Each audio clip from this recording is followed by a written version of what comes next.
আল্লাহ তাআলা হাদিসে কুদসির মধ্যে নিজেই বলেন। আল্লাহ তাআলা বলতেছেন যে আমি আল্লাহর 100টা দয়া আছে, এই 100 দয়ার মধ্যে আমি আল্লাহ একটা দয়া সমস্ত মাখলুকাতের মধ্যে দিলাম। ও বান্দা তাকায়া দেখ না, একটা দয়া পাওয়ার পর একটা মুরগি তার বাচ্চাকে কতটা ভালোবাসে, একজন প্রেমিক তার প্রেমিকাকে কত ভালোবাসে, মা সন্তানকে কত ভালোবাসে, সন্তান বাবাকে কত ভালোবাসে। আল্লাহ বলতেছেন আমি আল্লাহর 100 দয়ার থেকে একটা দয়া দিছি। একটা দয়ার কারণে যদি একজন আরেকজনরে এমন মহব্বত করতে পারে, ও বান্দা আমি আল্লাহর যে এখনো 99টা দয়া আছে, ও বান্দা দুনিয়ার এই নকল ভালোবাসার থেকে ফিরা, দুনিয়ার নকল মায়ার থেকে যদি ফিরা আমি আল্লাহর এই বাকি 99টা রহমত পেতে চাও, আমি আল্লাহর যদি 99টা দয়া পেতে চাও, বান্দা আমার দরবারে চলে আসো। আমার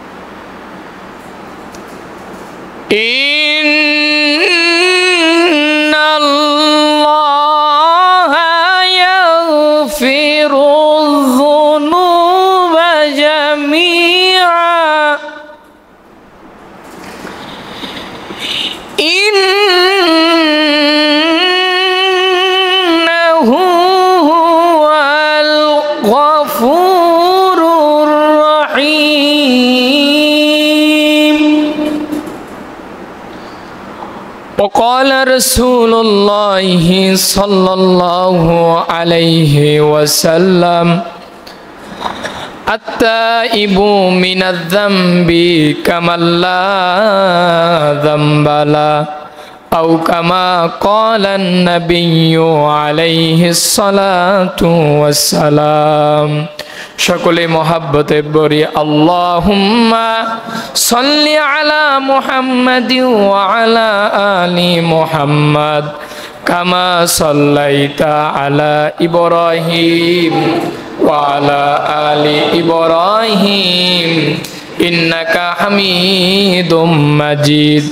আল্লাহুম্মা বারিক আলা মুহাম্মাদি ওয়া আলা আলি মুহাম্মাদ কামা বারাকতা আলা ইব্রাহিম ওয়া আলা আলি ইব্রাহিম ইন্নাকা হামিদুম মাজিদ। বালাগাল উলা বিকামালিহি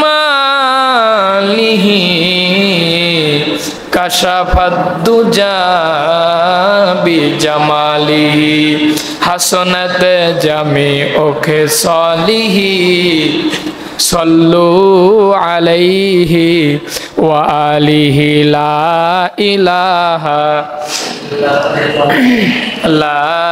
ইলাহা সকলে মহাব্বতে বলি লা ইলাহা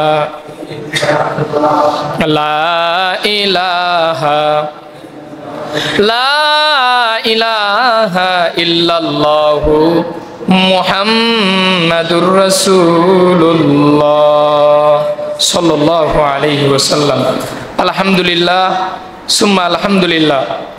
আল্লাহ সুবহানাহু ওয়া তাআলার আলিশানে দরবারে অসংখ্য শুকরিয়া, যে মহান রব, যে মহান প্রতিপালক আমাদেরকে বড় দয়া করে মায়া করে এই ফিতনা ফাসাদের জামানায় কোরআন ও সুন্নাহর ভিত্তিতে সহিহ তরিকায় আমাকে কিছু কথা বলবার মতো, আপনাদেরকে শুনবার মতো যে মহান রব, যে মহান মালিক আমাদেরকে কবুল ও মঞ্জুর করেছেন, নিয়ামতের শুকর আদায় করে একজন মুসলমান হিসাবে ঈমানের আওয়াজকে উঁচু করে এক আওয়াজে উচ্চ কণ্ঠে আমরা সকলেই মাওলা পাকের দেওয়া জবান দিয়ে মাওলা পাকের শিখানো কালিমাতুশ শুকরিয়া আদায় করে বলি আলহামদুলিল্লাহ। আমরা সকলেই বলি রব্বানা লাকাল হামদ হামদান কাসীরা তাইয়িবান মুবারাকান ফি। আমরা প্রশংসা আদায় করলাম কার? প্রশংসা পাওয়ার একচ্ছত্র মালিক কে? আল্লাহ ছাড়া প্রশংসা পাওয়ার কেউ আছে? তাহলে আরেকবার বলি আলহামদুলিল্লাহ। ভাইরা আমার, আমরা পবিত্র রবিউল আউয়াল মাস শেষ করেছি, এটা হচ্ছে রবিউস সানি। তো আমি যে আয়াতে কারিমা আপনাদের সামনে তিলাওয়াত করেছি, পবিত্র কোরআনুল কারিমে একটি সূরা আছে, সূরার নাম হচ্ছে সূরাতুজ জুমার। এই সূরায়ে জুমারের এক আয়াতে কারিমা আপনাদের সামনে তিলাওয়াত করেছি। আল্লাহর রাসূল সাল্লাল্লাহু আলাইহি ওয়াসাল্লামের অসংখ্য অগণিত অমীয় বাণী পবিত্র হাদিসে মোবারক থেকে এক টুকরা হাদিস শরীফ তিলাওয়াত করেছি। আল্লাহ পাক চাইতো কোরআন এবং হাদিসের আলোকে সংক্ষিপ্ত কিছু কথা বলার চেষ্টা করব। আপনারা সকলেই দোয়া করেন, বলেন আমিন। ভাইরা আমার, তো আল্লাহ তাআলা আমাদেরকে আশরাফুল মাখলুকাত মানুষ হিসাবে পাঠিয়েছেন, বলেন সুবহানাল্লাহ। সৃষ্টির শ্রেষ্ঠ আমাদেরকে করেছেন, কথা বলেন ঠিক কি না? শুধুমাত্র মানুষ বানায় আল্লাহ ক্ষান্ত হন নাই, আমাদেরকে আল্লাহ পাক মানুষ বানানোর পর উম্মতের মধ্যে সর্বশ্রেষ্ঠ উম্মত আমাদেরকে বানাইছেন, বলেন সুবহানাল্লাহ। এই কথাটা আমার বানানো কোনো কথা না, মহান রব্বুল আলামিন কোরআনুল কারীমের মধ্যে বলেন, কুনতুম খায়রা উম্মাতিন উখরিজাত লিন্নাস,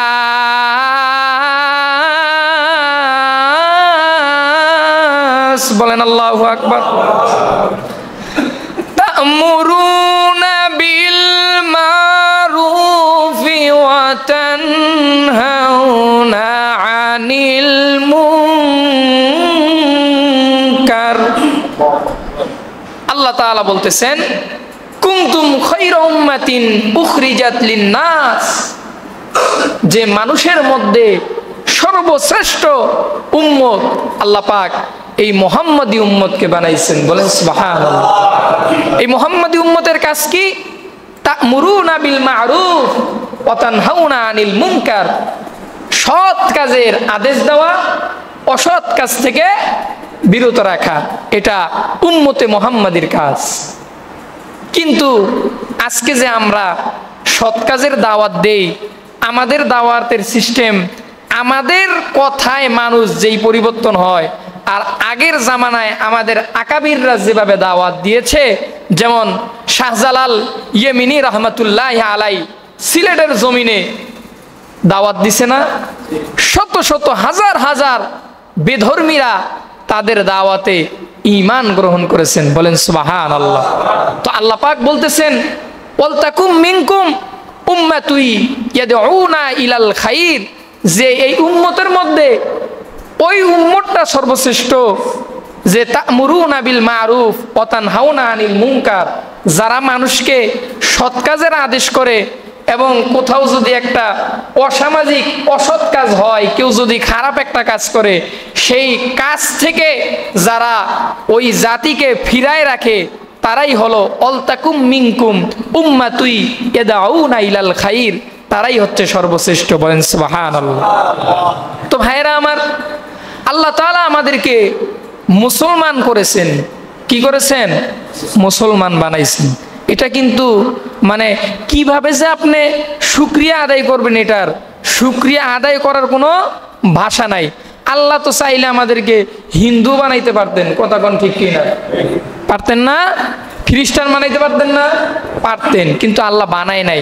আল্লাহ আপনার দাদারে মুসলমান বানাইছে, আপনার পরদাদারে মুসলমান বানাইছে, আপনার বাবারে মুসলমান বানাইছে, আপনিও মুসলমান হয়েছেন। এটা আল্লাহর দরবারে একবার শুকরিয়া আদায় করে বলেন আলহামদুলিল্লাহ।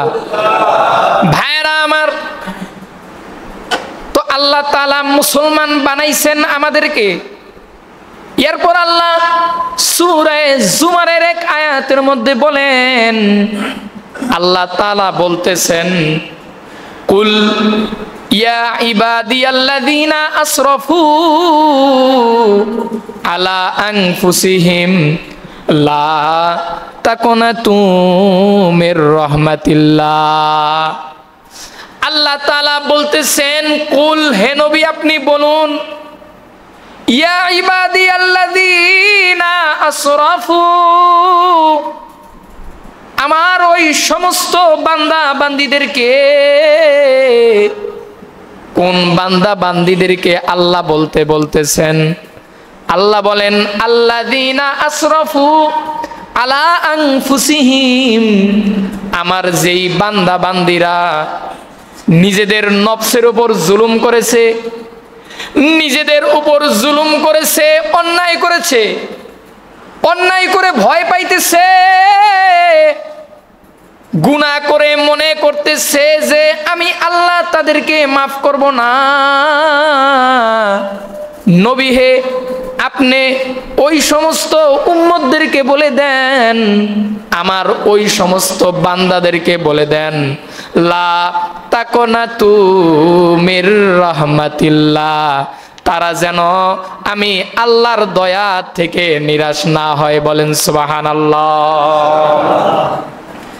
এরপর আল্লাহ বলতেছেন, ইন্নাল্লাহা ইয়াগফিরুদ যুনুবা জামিআ, নিশ্চয়ই আমি আল্লাহ বান্দা বান্দির জীবনের সমস্ত গুনাহ মাফ করব। বলেন সুবহানাল্লাহ। আল্লাহ বলতেছেন, ইন্নাহু হুয়াল গফুরুর রহিম, নিশ্চয়ই আমি আল্লাহর মতন রহমান দয়ালু এই পৃথিবীর জমিনে আর কেউ নাই। বলেন সুবহানাল্লাহ। ভাইরা আমার, আল্লাহ তাআলা এই আয়াতে কারিমার মধ্যে বলেন, ইয়া ইবাদি, আল্লাহ বলতেছেন আমার বান্দা বান্দি।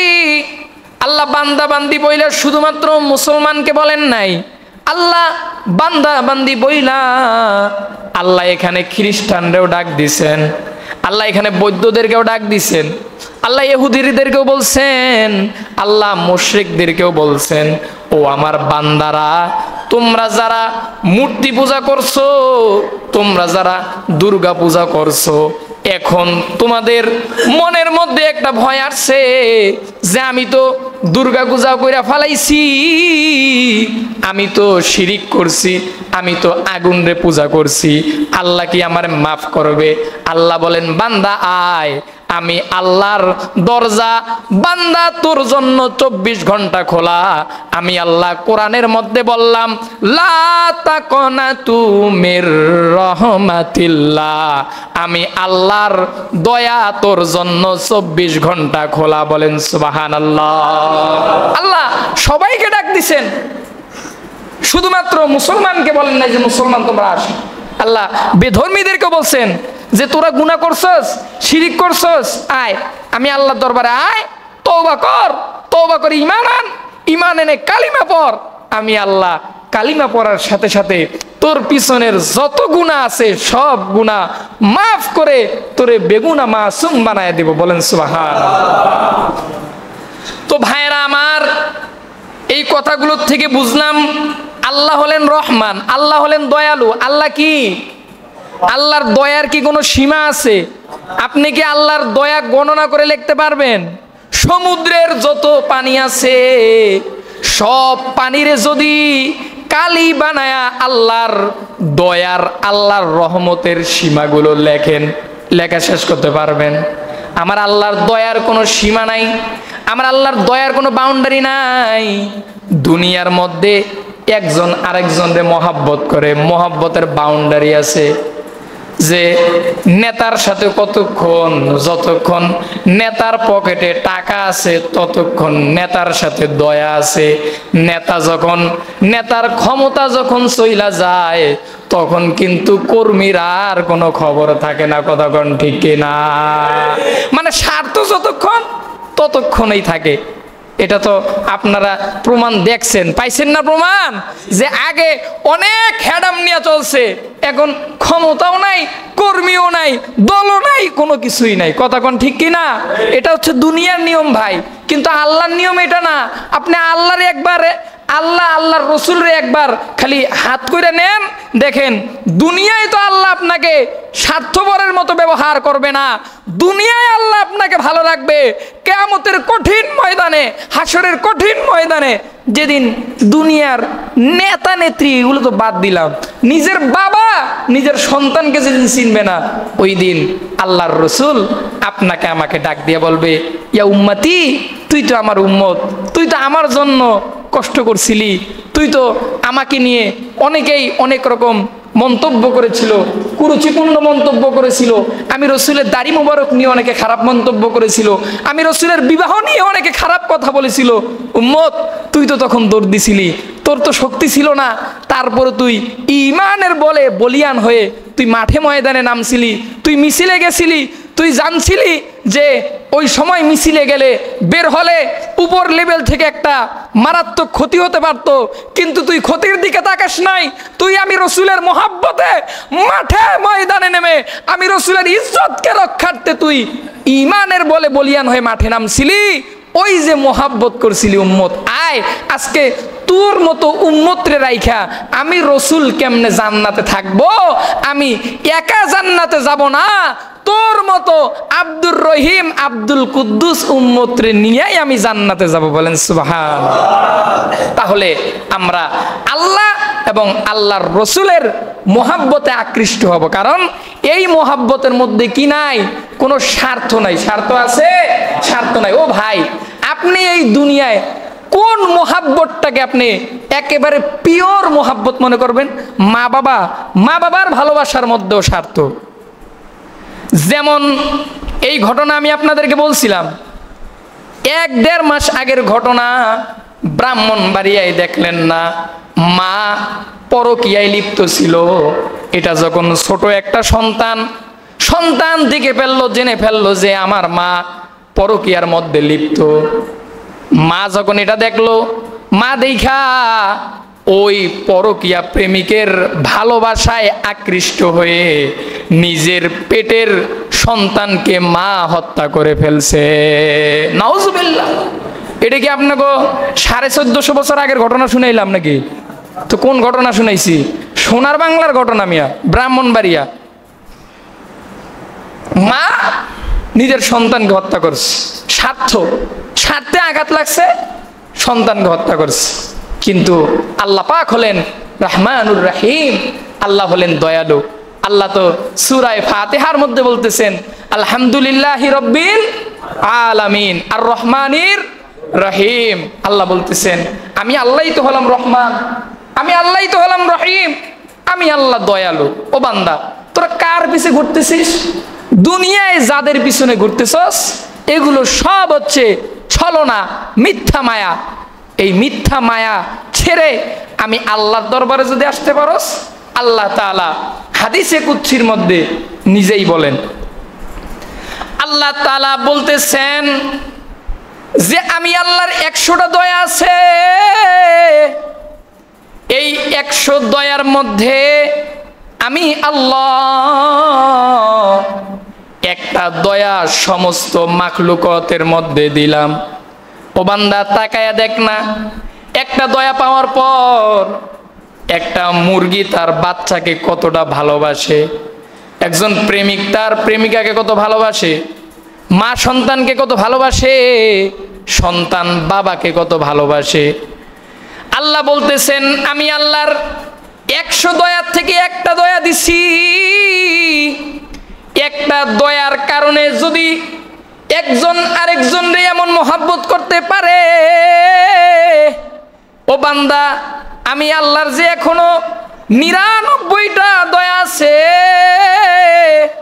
ও বান্দা, দুনিয়ার এই নকল ভালোবাসার থেকে ফিরা, দুনিয়ার নকল মায়ার থেকে যদি ফিরা আমি আল্লাহর এই বাকি 99টা রহমত পেতে চাও, আমি আল্লাহর যদি 99টা দয়া পেতে চাও, বান্দা আমার দরবারে চলে আসো, আমার 99টা দয়ার চাদরে আবৃত করে আমি আল্লাহ তোর ঠিকানা জান্নাতে দিয়া দিব। তো ভাইরা আমার আল্লাহ হলেন রহমান। দেখেন না আমার আল্লাহ কেমন দয়াবান। পয়গম্বর মুসা আলাইহিস সালাতু ওয়াস সালামের নাম তো আপনারা শুনছেন না? তিনি হলো বনি ইসরাইলের পয়গম্বর। তিনি হলেন জালালি একজন পয়গম্বর, যার মেজাজটা খুব গরম ছিল। কি ছিল? গরম নবী ছিল হযরতে মুসা। যে ঘটনা আছে, পয়গম্বর মুসার জান কবজ করতে আসছিল আজরাইল, নিজের পরিচয় দেয় নাই। আজরাইল রে এমন একটা থাপ্পড় মারছে, আজরাইলের একটা চোখ কানা কইরা দিছে। সুবহানাল্লাহ। পয়গম্বর মুসা রাগান্বিত নবী। তো পয়গম্বর মুসা তার একটা শান ছিল, তিনি হচ্ছেন কালামুল্লাহ, কালিমুল্লাহ। কি? কালিমুল্লাহ। তিনি আল্লাহর সাথে কি বলতেন? কথা বলতেন। আল্লাহর সাথে কি বলতেন? কথা বলতেন। আল্লাহর পেয়ারা পয়গম্বর মুসা আলাইহিস সালাম। তো তিনি একবার 40 দিনের জন্য তুর পাহাড়ে গেছেন আল্লাহর সাথে কথা বলার জন্য। সুবহানাল্লাহ বলবেন না? আপনারা মনে হয় সুবহানাল্লাহ আগামীকালকে বলবেন না? আগামীকালকে বলবেন? আজকেই বললেন সুবহানাল্লাহ। যখন যেটা সুবহানাল্লাহ বলার দরকার সুবহানাল্লাহ বললেন। সুবহানাল্লাহ বললে কি আবার ক্ষতি আছে নাকি? লাভ আছে না? সুবহানাল্লাহ বললে কেমন লাভ জানেন? এই যে একবার যদি কেউ সুবহানাল্লাহ বলে, আগে শুনেন সুবহানাল্লাহ অর্থ কি। সুবহানাল্লাহ অর্থ হচ্ছে আল্লাহ পবিত্র। কে পবিত্র? আল্লাহ পবিত্র। আপনি যখন বললেন আল্লাহ পবিত্র, আল্লাহ কয় বান্দা তুই আমারে পবিত্র কইলি, যা তুইও পবিত্র, আমি আল্লাহ তোরেও পবিত্র কইলাম, পবিত্র কইয়া আর না পাকিস্তানে রাখলাম না, তোর ঠিকানা আমি আল্লাহ জান্নাতে দিয়ে দেব। বলেন সুবহানাল্লাহ। এবং জান্নাতটা কেমন হবে? হাদিসের মধ্যে আছে, একবার যখন সুবহানাল্লাহ বলবেন, এই সুবহানাল্লাহ বলার দ্বারা এমন একটা বৃক্ষ আপনার জন্য জান্নাত হয়ে যাবে যে একটা কাক দ্রুত গতিতে যদি দৌড়ায় এবং কাকের হায়াত যেখানে শেষ হয়ে যাবে, এরকম জায়গায় গিয়ে আপনার গাছটা গিয়ে ঠেকবে জান্নাতে। বলেন সুবহানাল্লাহ। হায়াতুল হায়াওয়ান একটা কিতাব আছে, যেই কিতাবে বিভিন্ন পশু পাখিদের কথা লেখা হয়। হায়াতুল হায়াওয়ান এই কিতাবের মধ্যে লেখে যে পয়গম্বর সুলাইমান আলাইহিস সালাতু ওয়াস সালামের জামানার একটা কাক এখনো পর্যন্ত বাঁচা আছে। বলেন না সুবহানাল্লাহ। আর কাকরা কিন্তু হায়াত পায় বেশি। কি? হায়াত পায় বেশি। মনে করেন পয়গম্বর সুলাইমান আলাইহিস সালামের জামানা থেকে এই পর্যন্ত 3000 বছর, তাইলে একটা কাক 3000 বছর যদি অতিক্রম করে, এখান থেকে মনে হয় চট্টগ্রাম যাবে, ঠিক না? চট্টগ্রাম যাবে। তো এই পৃথিবীকে কয়বার রাউন্ড দিতে পারবে? 3000 বছর যদি একটা কাক দৌড়ায়। আপনারা তো সুবহানাল্লাহ বলেন না। আপনাদের সুবহানাল্লাহ না শুনে আমি তো মনে করছি যে মনে হয় এখান থেকে চট্টগ্রাম যাবে, যে হুজুর চট্টগ্রাম বন্ধু যাবে, তাইলে আর সুবহানাল্লাহ বলে লাভ কি? আরে মিয়া, এই পৃথিবী 100 বার রাউন্ড দিতে পারবে। সুবহানাল্লাহ বলেন। এরকম বড় গাছ আপনার জন্য হবে সুবহানাল্লাহ বলার কারণে। আবার বলেন না সুবহানাল্লাহ। আল্লাহ সবার জন্য এরকম করে একটা গাছ রোপণ করে দেখ। বলেন সুবহানাল্লাহ। ভাইরা আমার, তো পয়গম্বর মুসা আলাইহিস সালাতু ওয়াস সালাম তুর পাহাড়ে গেছে 40 দিনের জন্য আল্লাহর সাথে কথা বলার জন্য গেছে। কিন্তু নিজের কওমের দায়িত্ব পয়গম্বর হারুনের কাছে দিছে। পয়গম্বর হারুন রে পয়গম্বর মুসা ডাক দিয়ে বলে, হারুন ভাই আমার, আমি 40 দিনের জন্য যাচ্ছি, তোর দায়িত্ব তুই আমার কওমকে দেখবি, তারা যেন শিরিক না করে। যেমন মনে করেন মসজিদে যদি মুয়াজ্জিন সাহেব না থাকে, একজনের দায়িত্ব দেওয়া যায়, ভাই আমি একটু 2 দিনের লেগে গেলাম, আপনি একটু আজান দিয়েন, যারা আজান পারে, এমন দায়িত্ব দেওয়া যায় কিনা? ঠিক এরকম পয়গম্বর মুসাও দায়িত্ব দিয়ে গেছে যে হারুন ভাই তোমার দায়িত্ব রইল আমার কওমের উপর। পয়গম্বর মুসা যখন 40 দিনের জন্য গেছে, পয়গম্বর মুসার কওমের মধ্যে একটা জাদুকর ছিল ওই জামানার, জাদুকরের নাম হচ্ছে সামেরি। কি? সামেরি জাদুকর। এই জাদুকর মানুষকে জাদু দেখাইয়া, চোখের ভেলকি দেখাইয়া মানুষের ঈমান নষ্ট করে দিত। বলেন নাউজুবিল্লাহ। বর্তমান জামানায় তো জাদুকররা আছে, কথা কোন ঠিক কিনা? তারা বিভিন্ন তন্ত্র মন্ত্র দিয়া মানুষের চোখের ভেলকি দেখাইয়া মানুষের ঈমান নষ্ট করে দেয়, কথা কোন ঠিক কিনা? ওই জামানায় জাদুকর ছিল। ওই সামেরি জাদুকর তিনি একটা গরুর বাচ্চা বানাইছে, স্বর্ণ দ্বারা একটা গরুর বাচ্চা বানাইছে। গরুর বাচ্চা বানাইয়া গরুর বাচ্চার ভিতরে একটা মাটি দিছে। কোন মাটি দিছে জানেন? পয়গম্বর মুসাকে আল্লাহ তাআলা যখন সাহায্য করেছিলেন, সমুদ্র যখন পয়গম্বর মুসা পার হবে, ওই সময় যখন হযরতে জিবরাইল পয়গম্বর মুসার কাছে যেই ঘোড়া নিয়ে আসছে, ওই ঘোড়াটা জমিনের যেখানে যেখানে পা দিছে, ওই ঘোড়ার পায়ের নিচের মাটির অংশগুলো ওই সামেরি জাদুকরগুলো ওগুলো সংরক্ষণ করছে। সংরক্ষণ কইরা ওই মাটিগুলো যখন ওই গরুর বাচ্চার ভিতরে দিছে, তখন গরুটা হাম্বা হাম্বা শুরু কইরা দিছে। আর লোকজন, বনি ইসরাইলের লোকজন এগুলো দেখা তারা তো কয়, ওরে বাবা, এটা তো সেই জাদুকর। আর জাদুকর সামিরও সুযোগ পাইছে। সে ডাক দিয়া বলে, হে বনি ইসরাইলের কওমেরা, সবাই তাকায় দেখো, ওই যে মুসা পয়গম্বরের যে আল্লাহ আছে, মুসা পয়গম্বরের আল্লাহর মুসার সাথে নাই। মুসা পয়গম্বরের আল্লাহ এই গরুর বাচ্চার ভিতরে ঢুকছে। বলেন নাউজুবিল্লাহ। কয় তোমরা দেরি করতেছো কে? তাড়াতাড়ি এইটারে সেজদা দাও। ওই পয়গম্বর মুসার কওমের ৭০,০০০ উম্মত ওই গরুর বাচ্চাকে সেজদা দিতে লাগলো। বলেন নাউজুবিল্লাহ। পয়গম্বর মুসা ৪০ দিন পর আইসা যখন দেখলো তার কওমেরা এই হাল, পয়গম্বর মুসা ভাই হারুনরে ডাক দিয়ে বলে, হারুন, তোরে দায়িত্ব দিয়ে গেলাম আমার কওমের লোকরা যেন শিরিক না করে, আমার কওমের লোকরা যেন ভ্রান্ত না হয়, কেন তুই এমন হইল? হারুন বলে, ভাই মুসা, এই সামিরি জাদুকর এগুলো করছে, আমি তো তার সাথে পারি না, সে তো জাদুবিদ্যায় পারদর্শী। পয়গম্বর মুসা আবার তার উম্মতদেরকে দাওয়াত দিল, এক আল্লাহর দাওয়াত দিল। উম্মতরা নিজেদের ভুল বুঝতে পারলো। উম্মতরা বলল, পয়গম্বর আপনি বলেন আল্লাহ আমাদেরকে কিভাবে মাফ করবে? পয়গম্বর মুসা আল্লাহর দরবারে আরজি করলেন, ওগো মালিক, আমার উম্মতেরা না বুইজা গরুর বাচ্চারে পূজা করছে, গরুর বাচ্চারে সেজদা দিছে আমার ৭০,০০০ উম্মত। ওগো মালিক, আপনার তো দয়ার অভাব নাই, আপনি তো হলেন রহমান, আমার ৭০,০০০ উম্মতের তওবা কি আপনি রাখছেন? আল্লাহ ডাক দিয়া বলে, পয়গম্বর মুসা, তোমার ৭০,০০০ উম্মতকে আমি আল্লাহ মাফ করে দিব, তবে একটা শর্ত আছে, এই উম্মতরা তারা নিজেরা নিজেদেরকে হত্যা করবে, হত্যা করার পর আমি আল্লাহ তাদেরকে মাফ করব। বলেন সুবহানাল্লাহ। ভাইয়েরা আমার, তো পয়গম্বর মুসা উম্মতদেরকে এটা বললেন, তারা একজন আরেকজনরে হত্যা করে ফেললো, তারাও তাদেরকেও আল্লাহ মাফ করে দিল। এটা ছিল ওই জামানার তওবার ইতিহাস। ভাইরা আমার, যেই কথাটা আপনাদেরকে বলবো, কিন্তু আমাদের এই সময় এই জামানায় মুহাম্মদ নবীর উম্মতের তওবার সিস্টেমটা কেমন? আমাদের সিস্টেম কি একজন আরেকজনরে হত্যা কইরা পরে তওবা হয়? কিভাবে হয়? আপনি যেখানে যেই অবস্থায় যেভাবে তওবা করবেন, সেই তওবাই আপনার জন্য আল্লাহ কবুল করবেন। বলেন সুবহানাল্লাহ।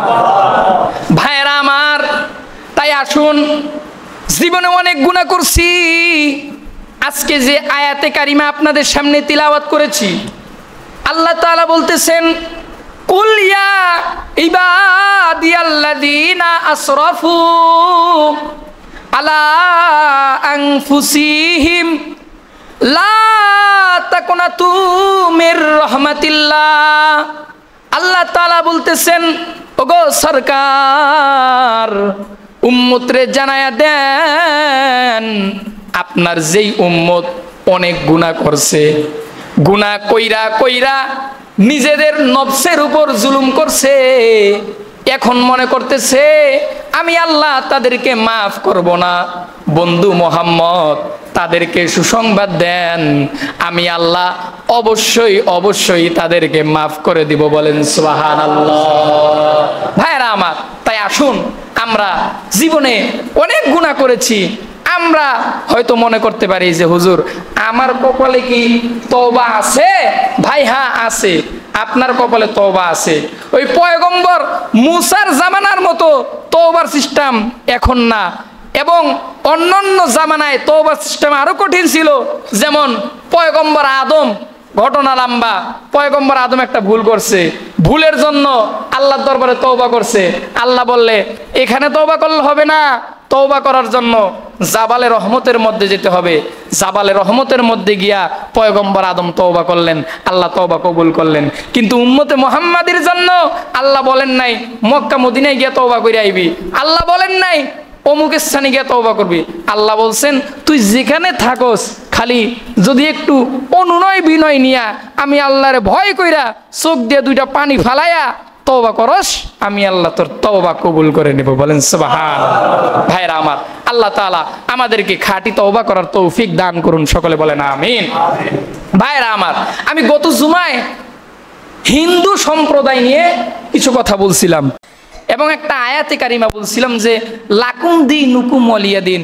অনেকে এটা দলিল দেয় যে ধর্ম যার যার উৎসব সবার। না, আমরা তো বলি যে ধর্ম যার যার উৎসব তার তার, ঠিক না?